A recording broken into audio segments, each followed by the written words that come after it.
हर हर गंगे।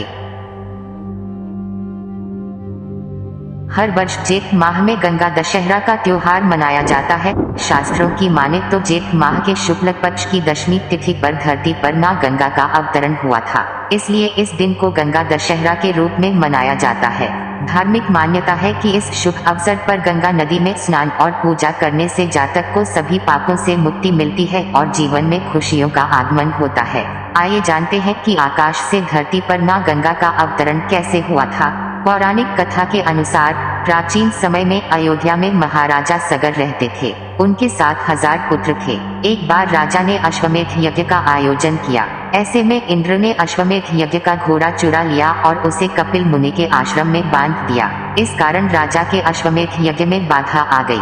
राजा के साथ सभी पुत्रों ने घोड़े को खोजने की शुरुआत की, जिससे यज्ञ पूरा हो सके।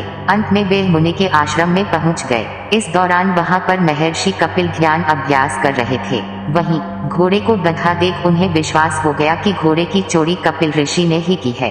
राजा सगर के पुत्रों ने कपिल ऋषि को ललकारा और अपमानित भी किया। उस समय कपिल ऋषि क्रोधित हो उठे और राजा सगर के पुत्रों को भस्म कर दिया। ऐसे में यज्ञ खंडित हो गया। इसके पश्चात महाराज सगर ने पुत्रों की आत्मा की शांति के लिए उपाय जाना। उन्होंने इस कार्य के लिए मां गंगा को धरती पर लाने का प्रयास किया। उस दौरान ऋषि ने धरती पर मौजूद सारा जल को ग्रहण कर लिया और धरती पूरी तरह से सूख गई। इसके बाद मां गंगा को धरती पर अवतरित करने के लिए महाराज सगर, अंशुमान और महाराजा दिलीप ने तपस्या की, लेकिन उन्हें सफलता प्राप्त नहीं हुई। महाराजा दिलीप का पुत्र भगीरथ था। उसने तपस्या कर ब्रह्मा जी को प्रसन्न किया।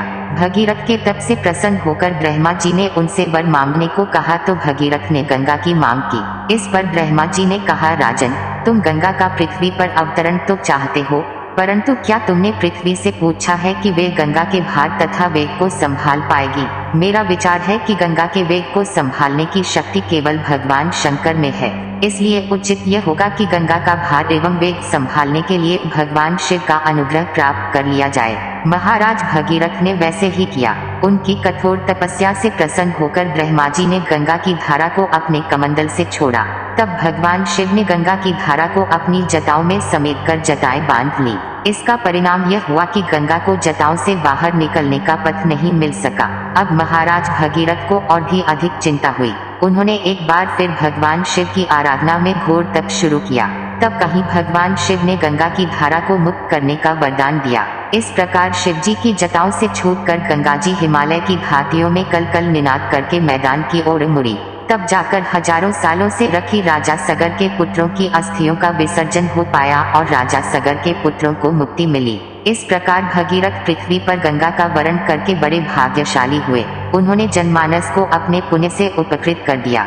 युगों युगों तक बहने वाली गंगा की धारा महाराज भगीरथ की कष्टमी साधना की गाथा कहती है।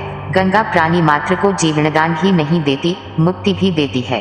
यही कारण है कि आज भी देश के कोने कोने से लोग अस्थि विसर्जन और कर्मकांड करने के लिए हरिद्वार आते हैं। इसी कारण भारत तथा विदेशों तक में गंगा की महिमा गाई जाती है।